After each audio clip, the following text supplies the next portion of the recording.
வணக்கம் நண்பர்களே. மிக முக்கியமான சூரிய கிரகணமானது வர இருக்குங்க. அதனுடைய சிறப்பு விஷயங்களை பார்க்க போகிறோம். வெல்கம் பேக் டுடே சேனல் நண்பர்களே. இன்னைக்கு இந்த வீடியோவில் ஒரு முக்கியமான ஒரு ஜோதிட தாள்களை தான் இப்போ இந்த வீடியோவில் அதிரடியாக பார்க்க போகிறோம். அதிரடியாக பார்க்கறதுக்கு முன்னாடி என்ன ஜோதிட தாள்கள் பார்க்க போகிறோம் அப்படிங்கிறத இன்ட்ரோவில் ஷேர் பண்ணுறேன். என்ன ஜோதிட தாள்கள் பார்க்க போகிறோம் அப்படிங்கிறத முதல்ல தெரிஞ்சுக்குங்க. அதுக்கப்புறமேட்டு மற்றதை நாம் இந்த வீடியோவில் அதிரடியாக பார்க்க 71 ஆண்டுகளுக்கு பிறகு மிகப்பெரிய அதிசயமானது இப்போ ஆகஸ்ட் மாதம் நடக்க இருக்கு. ஆமாங்க, இந்த ஆகஸ்ட் மாதம் 71 ஆண்டுகளுக்கு பிறகு ஆண்டுடைய கடைசி சூரிய கிரகணமானது நடக்க போகுது. இந்த கிரகணத்தினால எச்சரிக்கையாக இருக்கிற மாதிரி எல்லா ராசிக்காரங்களுக்கும் சூத காலம் உருவாயிருக்கு. ஸோ சூத காலத்தில் என்ன மாதிரி எச்சரிக்கையாக இருக்கணும் அப்படிங்கிறத தான் இந்த வீடியோவில் கடக ராசிக்காரங்களுக்கு பார்க்க போகிறோம். இது கடக ராசிக்காரங்களுக்கு ரொம்ப யூஸ்ஃபுல்லாக இருக்கும். அதே சமயம் ரொம்பவே இன்ட்ரெஸ்டாகவும் இருக்கும். கடக ராசியில் பிறந்தவங்க வீடியோவை ஸ்கிப் பண்ணாமல் பாருங்கள். என்ன எச்சரிக்கை அப்படிங்கிறத தெரிஞ்சுக்குங்க. ஃபஸ்ட்டு என்னைக்கு இந்த சூரிய கிரகணம் நடக்க போகுது அப்படிங்கிற விவரத்தை பார்க்கலாம் வாங்க. ஆகஸ்ட் மாதம் 12ஆம் தேதி கரெக்டாக அன்னைக்கு ஆடி 27ஆம் நாள் புதன்கிழமை அமாவாசையானது வருது. வரக்கூடிய இந்த ஆடி அமாவாசையில் தான் இந்த டைம் சூரிய கிரகணமானது நடக்க இருக்கு. இந்த சூரிய கிரகணம் ஜோதிட ரீதியாகவும் வானியல் ரீதியாகவும் முக்கியத்துவம் வாய்ந்ததாக குறிப்பிடப்படுது. இந்த சூரிய கிரகணத்தினால எச்சரிக்கையாக இருக்கிற மாதிரி சூத காலமானது 12 ராசிக்காரங்களுக்கும் உருவாயிருக்கு. அதில் கடக ராசிக்காரங்களுக்கு என்ன மாதிரியாக எச்சரிக்கையாக இருக்கணும் அப்படிங்கிறத தான் இந்த வீடியோவில் சொல்ல போகிறேன். கடக ராசிக்காரங்க என்ன மாதிரி எச்சரிக்கையாக இருக்கணும் அப்படிங்கிற முழு விவரத்தை தெரிஞ்சு பயன்பெறுங்க. 2026ஆவது ஆண்டில் இதுதான் 2வது மற்றும் கடைசி சூரிய கிரகணம். கரெக்டாக ஆகஸ்ட் 12ஆம் தேதி புதன்கிழமை அன்னைக்கே நிகழுது. ஆக்சுவலி இந்த கிரகணம் நடைபெறுவது இந்தியாவில் தெரியாது. அப்படி இருந்தாலும் இதனுடைய சூத காலமானது இந்தியாவில் செல்லுபடியாகுது. அதனால் ஜோதிட ரீதியாக இந்த கிரகணம் முக்கியமானதாக பார்க்கப்படுது. இந்த கிரகணத்துடைய தாக்கம் அதனால் 12 ராசிக்காரங்களுக்கும் இருக்கும். குறிப்பாக இந்த கிரகணம் சில ராசிக்காரங்களுக்கு சவாலான நேரமாக இருக்கும். அதுலேயும் வேலைகளில் கூட முயற்சிகள் வந்தீங்கன்னு வச்சுக்கோங்களேன், நீங்கள் செய்ய தோல்விகள் கூட வரலாம். திட்டங்களில் தடைகள் வரவும் வாய்ப்பு இருக்குது. ஸோ இந்த மாதிரி பலது உங்களுக்கு வர வாய்ப்பு இருக்குது. அப்போ உங்கள் ராசிக்கு எப்படி இருக்கும் அப்படிங்கிறத நீங்கள் தெரிந்து கொள்ளுங்கள். ஸோ உங்கள் ராசிக்கு பொதுவாக பார்க்கும்போது என்ன மாதிரி எச்சரிக்கை அப்படிங்கிறத உங்களுக்கு சொல்கிறேன்.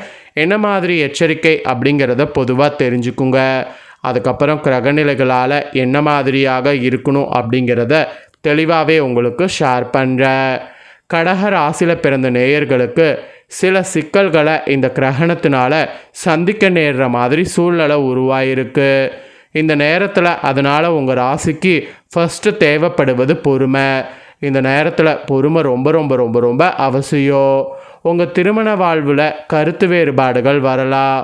அதனால் திருமண வாழ்க்கையில் ரொம்ப விட்டு கொடுத்து போக வேண்டும்.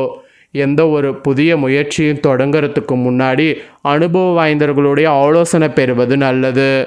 அனுபவங்கள் வாய்ந்த ஆலோசனைகளை பெற்று அதற்கேற்ப நீங்கள் செயல்படும்போது அந்த காரியம் உங்களுக்கு சக்ஸஸ் ஆக வாய்ப்பு இருக்குது. அதனால் புதிய முயற்சியை தொடங்கிறதுக்கு முன்னாடி அனுபவம் வாய்ந்தவர்களுடைய ஆலோசனையை பெறுவது நல்லது. செலவுகள் அதிகரிக்க வாய்ப்பு இருக்குது. அதனால் செலவுகளை பார்த்து பண்ணணும். நீங்கள் ஒரு பயணத்தை திட்டமிட்டு இருந்தால் அதை இப்போதைக்கு தள்ளி போடுவது நல்லது. இப்போ நீங்கள் என்ன பிளான் பண்ணி பண்ணாலும் அது உங்களுக்கே ஆபத்தில் போய் முடிய வாய்ப்பு இருக்குது. அதனால் எது பண்ணுறதாக இருந்தாலும் இப்போதைக்கு பண்ண வேண்டாம். ஸோ இந்த கிரகணத்தினால கடக ராசியில் பிறந்தவங்களுக்கு இந்த மாதிரியெல்லாம் கவனமாக இருக்கணும் அப்படிங்கிற மாதிரி எச்சரிக்கையானது விடுக்கப்பட்டிருக்கு. அதனால் கடக ராசிக்காரங்க பொதுவாகவே கவனமாக இருக்க வேண்டியது அவசியம். இப்போ உங்களுக்கு மெயினாக கிரகணங்களால் என்ன பலன் கிடைக்கும் அப்படிங்கிறத இன்னும் டீப்பாக உங்களுக்கு எக்ஸ்பிளைன் பண்ணுறேன். ஸோ கிரகணத்தினால என்ன பலன் கிடைக்கும் அப்படிங்கிறத இன்னும் டீப்பாக உங்கள் ராசிக்கு தெரிஞ்சுக்குங்க. கடக ராசிக்காரங்க புனர்பூசம் 4ஆம் பாதம் பூஷம் ஆயில்யம் நட்சத்திரத்தில் பிறந்தவங்களுக்கு நான் சொல்லக்கூடிய கணிப்பு கரெக்டாக இருக்கும். ஸோ கடகராசி இந்த நட்சத்திரத்தில் பிறந்தவங்க வீடியோவை அதனால் ஃபுல்லாக பாருங்கள். முதல்ல உங்களுக்கு கிரகநிலை எப்படி அமைஞ்சிருக்கு அப்படிங்கிறத சொல்லிடுறேன். கிரகநிலை எப்படி அமைஞ்சிருக்கு அப்படிங்கிறத தெரிஞ்சுக்குங்க.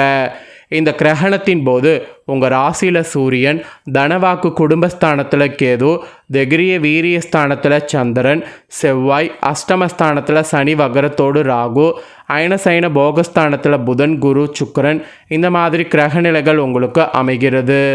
இப்படி அமையக்கூடிய கிரகநிலைகளுடைய அடிப்படையில் தான் உங்களுக்கு பலன்களே குறிப்பிடப்படுது.